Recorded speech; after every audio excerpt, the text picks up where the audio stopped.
आज है 26 मई 2026 दिन मंगलवार। नमस्कार, जय जोहार। चलिए देखते हैं छत्तीसगढ़ की 25 फटाफट बड़ी खबरों को। लेकिन इससे पहले आप वीडियो को कहां से देख रहे हैं, कमेंट बॉक्स में बताना बिल्कुल ना भूलें। छत्तीसगढ़ क्रिकेट प्रीमियर लीग 3 जून से शुरू, मौनी राय करेंगी उद्घाटन। छत्तीसगढ़ में क्रिकेट प्रेमियों के लिए बड़ी खबर है कि छत्तीसगढ़ क्रिकेट प्रीमियर लीग का तीसरा सीजन 3 जून से शुरू होने जा रहा है। उद्घाटन समारोह में फिल्म अभिनेत्री मौनी राय अपनी परफॉर्मेंस से समा बांधेंगी। इस बार लीग की थीम खेल बढ़िया छत्तीसगढ़िया रखी गई है। आयोजन का शेड्यूल जारी कर दिया गया है। इस लीग से राज्य में खेल प्रतिभाओं को बड़ा मंच मिलेगा और क्रिकेट को बढ़ावा मिलेगा। छत्तीसगढ़ में आदर्श शहर समृद्धि योजना शुरू, 32 नगरीय निकायों में होगा तेज शहरी विकास। छत्तीसगढ़ सरकार ने आदर्श शहर समृद्धि योजना की शुरुआत की, जिसका उद्देश्य छोटे और मध्यम शहरों का तेज विकास करना है। पहले चरण में 32 नगरीय निकायों का चयन किया गया। योजना के तहत सड़क, जलापूर्ति, स्वच्छता, आवास और आधुनिक सुविधाओं पर ध्यान दिया जाएगा। इससे शहरी क्षेत्रों में रोजगार, व्यापार, बुनियादी ढांचे को मजबूती मिलेगी। सरकार का लक्ष्य इन शहरों को स्मार्ट व आत्मनिर्भर बनाना है, जिससे लोगों के जीवन स्तर में सुधार हो सकेगा। छत्तीसगढ़ पुलिस को हाईटेक मोबाइल फॉरेंसिक वैन, घटनास्थल पर होगी वैज्ञानिक जांच। छत्तीसगढ़ पुलिस को आधुनिक तकनीक से lace hi tech mobile forensic van की सौगात मिली। इस वैन की मदद से अब घटनास्थल पर ही वैज्ञानिक जांच संभव होगी, जिससे सबूतों की तुरंत और सटीक जांच की जा सकेगी। इससे अपराधों की जांच प्रक्रिया में तेजी आएगी और पुलिस को मजबूत तकनीकी सहायता मिलेगी। अधिकारियों का कहना है कि ये पहल अपराध नियंत्रण और जांच प्रणाली को अधिक प्रभावी बनाएगी। छत्तीसगढ़ युवा कांग्रेस चुनाव की तारीख घोषित, 29 मई से नामांकन प्रक्रिया शुरू।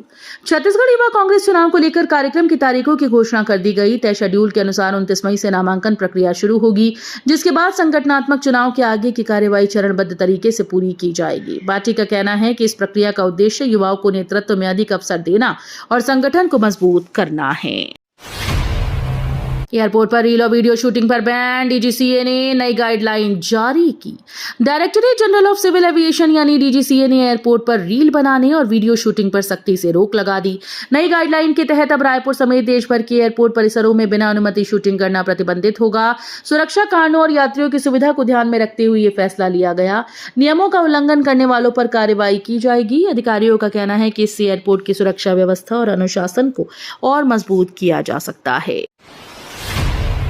छत्तीसगढ़ में सरकारी नौकरी नियमों में बदलाव, भत्ते के लिए 12वीं और ऑपरेटर को ग्रेजुएशन अनिवार्य। छत्तीसगढ़ सरकार ने सरकारी नौकरियों के नियमों में बड़ा बदलाव कर दिया है। नए आदेश के तहत अब भत्ते पद के लिए न्यूनतम योग्यता 12वीं पास निर्धारित की गई, जबकि ऑपरेटर जैसे तकनीकी पदों के लिए ग्रेजुएशन अनिवार्य कर दिया गया। सरकार का कहना है कि इस फैसले का उद्देश्य प्रशासनिक दक्षता और कार्य गुणवत्ता को बेहतर बनाना है। इस बदलाव से भर्ती प्रक्रिया में पारदर्शिता बढ़ने की उम्मीद है। छत्तीसगढ़ में कब्रों से शवों से छेड़छाड़, सिर गायब मिलने से सनसनी। छत्तीसगढ़ के एक इलाके में कब्रों से शवों के साथ छेड़छाड़ का मामला सामने आने से सनसनी फैल गई। कुछ कब्रों को खोदकर शवों के अंगों से छेड़छाड़ की बात सामने आई, जिससे स्थानीय लोगों में भारी आक्रोश है। एक महिला के शव के साथ भी कथित रूप से छेड़छाड़ की जानकारी मिलने के बाद मामला और गंभीर हो गया। घटना की सूचना पर पुलिस और प्रशासन की टीम मौके पर पहुंची और जांच शुरू कर दी। आसपास के इलाकों में सुरक्षा बढ़ा दी गई। पेट्रोल डीजल किल्लत की अफवाहों पर सरकार का बयान, स्थिति सामान्य बताई गई। पेट्रोल डीजल की किल्लत को लेकर फैली अफवाहों पर सरकार ने स्थिति स्पष्ट की। अधिकारियों ने कहा कि देश भर में ईंधन की आपूर्ति पूरी तरह से सामान्य है और किसी भी तरह की कमी नहीं है।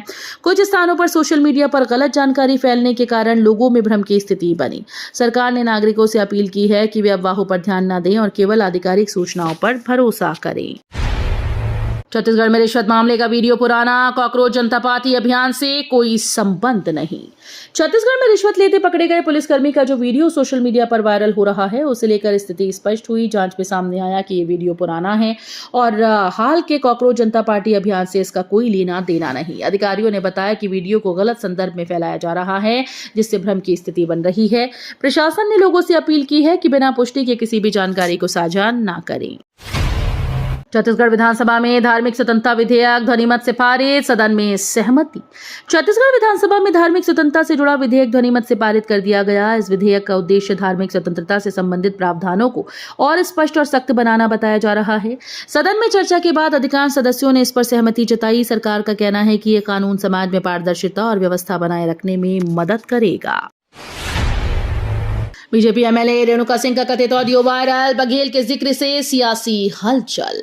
बीजेपी विधायक रेणुका सिंह का एक कथित ऑडियो सोशल मीडिया पर वायरल होने के बाद राजनीतिक माहौल गर्मा गया। ऑडियो में पूर्व मुख्यमंत्री भूपेश बघेल का जिक्र होने से विवाद और भी तेज हो गया। हालांकि ऑडियो की प्रामाणिकता की आधिकारिक पुष्टि अभी तक नहीं हो पाई। इस मामले को लेकर विपक्ष और सत्ता पक्ष दोनों में बयानबाजी शुरू हो गई है।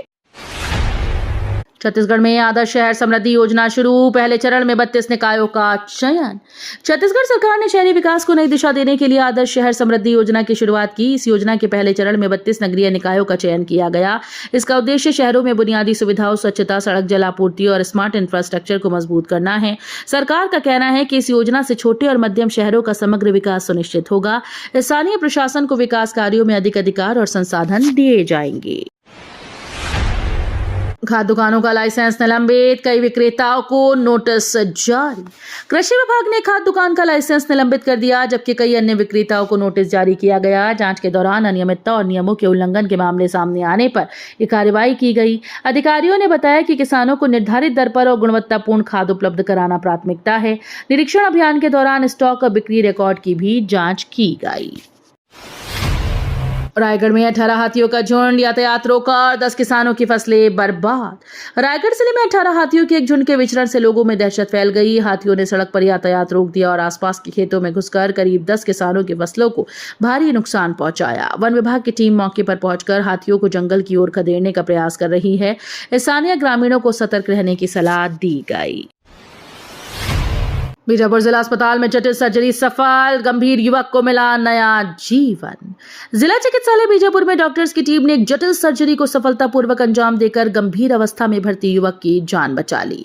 मरीज की हालत अत्यंत नाजुक थी और तत्काल ऑपरेशन की आवश्यकता। विशेषज्ञ चिकित्सकों की निगरानी में पूरी टीम ने समय पर सर्जरी कर मरीज को स्थिर किया। ऑपरेशन के बाद युवक की स्थिति में सुधार देखा गया और उसे आवश्यक निगरानी में रखा गया। इबोला अलर्ट पर रायपुर एयरपोर्ट सतर्क, स्वास्थ्य विभाग ने तैनात किए स्पेशल नोडल अधिकारी। रायपुर एयरपोर्ट पर इबोला वायरस को लेकर हाई अलर्ट जारी किया गया। छत्तीसगढ़ स्वास्थ्य विभाग ने संक्रमण रोकथाम के लिए कड़े दिशा निर्देश जारी किए। एयरपोर्ट पर यात्रियों की निगरानी बढ़ाई जाएगी और विशेष नोडल अधिकारियों की तैनाती होगी। स्वास्थ्य विभाग ने अस्पतालों को भी सतर्क रहने और संदिग्ध मामलों की तुरंत जानकारी देने के निर्देश दिए। अधिकारियों के मुताबिक फिलहाल राज्य में कोई संक्रमित मामला सामने नहीं आया है। बिलासपुर एसईसीएल कोयला सप्लाई में फर्जीवाड़ा, लैब टेस्ट में घटिया माल मिलने का खुलासा। एसईसीएल की कोयला सप्लाई में कथित गड़बड़ी का मामला सामने आया। स्टील प्लांट में किए गए लैब टेस्ट में महंगे कोयले के साथ घटिया गुणवत्ता का माल मिलाए जाने का खुलासा हुआ। रिपोर्ट के बाद सप्लाई प्रक्रिया और गुणवत्ता नियंत्रण पर सवाल उठने लगे। अधिकारियों ने मामले की जांच शुरू कर दी और संबंधित जिम्मेदार लोगों पर कार्रवाई की तैयारी की जा रही है। इस फर्जीवाड़े से उद्योगों को आर्थिक नुकसान होने की आशंका जताई जा रही है। लाल किले से गूंजा जनजातीय गौरव, सीएम साय बोले प्रकृति संग विकास की सीख देता समाज। दिल्ली के लाल किले में आयोजित कार्यक्रम में मुख्यमंत्री विष्णुदेव साय ने जनजातीय समाज की परंपरा और योगदान को देश की अमूल्य धरोहर बताया। उन्होंने कहा कि जनजातीय समुदाय प्रकृति के साथ संतुलन बनाकर विकास करने की जीवन शैली दुनिया को सिखा सकता है। सीएम साय ने आदिवासी संस्कृति, जल जंगल जमीन संरक्षण और पारंपरिक ज्ञान की सराहना की। कार्यक्रम में देश भर से आए जनजातीय कलाकारों ने सांस्कृतिक प्रस्तुतियां दी। तिरुपति रक्सौल साप्ताहिक एक्सप्रेस इस तारीख से होगी नियमित, जाने रूट वाज स्टॉपेड। रेलवे ने यात्रियों की सुविधा को ध्यान में रखते हुए तिरुपति रक्सौल साप्ताहिक एक्सप्रेस ट्रेन को जल्दी नियमित करने का फैसला लिया। इस ट्रेन के शुरू होने से दक्षिण भारत और बिहार उत्तर भारत के बीच यात्रा और आसान होगी। ट्रेन विभिन्न प्रमुख स्टेशन पर ठहराव के साथ चलेगी, जिससे यात्रियों को कनेक्टिविटी का बेहतर विकल्प मिलेगा। उप मुख्यमंत्री विजय शर्मा ने भोरमदेव कॉरिडोर का निरीक्षण कर प्रगति की समीक्षा की। उप मुख्यमंत्री विजय शर्मा ने भोरमदेव कॉरिडोर निर्माण कार्य का स्थलीय निरीक्षण किया और संबंधित अधिकारियों के साथ बैठक कर प्रगति की गहन समीक्षा की। उन्होंने निर्माण की गुणवत्ता, समय सीमा और विकास कार्यों की गति को लेकर निर्देश दिए। अधिकारियों से अब तक हुए कार्यों की जानकारी ली गई और लंबित कार्यों को शीघ्र पूरा करने पर जोर दिया गया। उप मुख्यमंत्री ने कहा कि ये परियोजना क्षेत्रीय पर्यटन और धार्मिक महत्व को बढ़ाने में अहम भूमिका निभाएगी। बालोद में अवैध रेत परिवहन पर कार्रवाई, 4 वाहन जब्त। छत्तीसगढ़ के बालोद जिले में अवैध रेत परिवहन के खिलाफ बड़ी कार्रवाई की गई। प्रशासनिक टीम ने अलग अलग स्थानों पर छापेमारी कर 4 वाहनों को जब्त किया। ये वाहन बिना वैध दस्तावेजों के रेत का परिवहन कर रहे थे। कार्रवाई के दौरान संबंधित चालकों से पूछताछ भी की गई और आगे की कानूनी प्रक्रिया शुरू कर दी गई। अधिकारियों ने कहा कि अवैध खनन और परिवहन पर सख्त निगरानी जारी रहेगी। दिव्यांग लखमातामों को समाज कल्याण विभाग ने तुरंत उपलब्ध कराई बैसाखी। अस्थि बाधित दिव्यांग लखमातामों को समाज कल्याण विभाग के द्वारा तत्काल सहायता प्रदान करते हुए बैसाखी उपलब्ध कराई गई।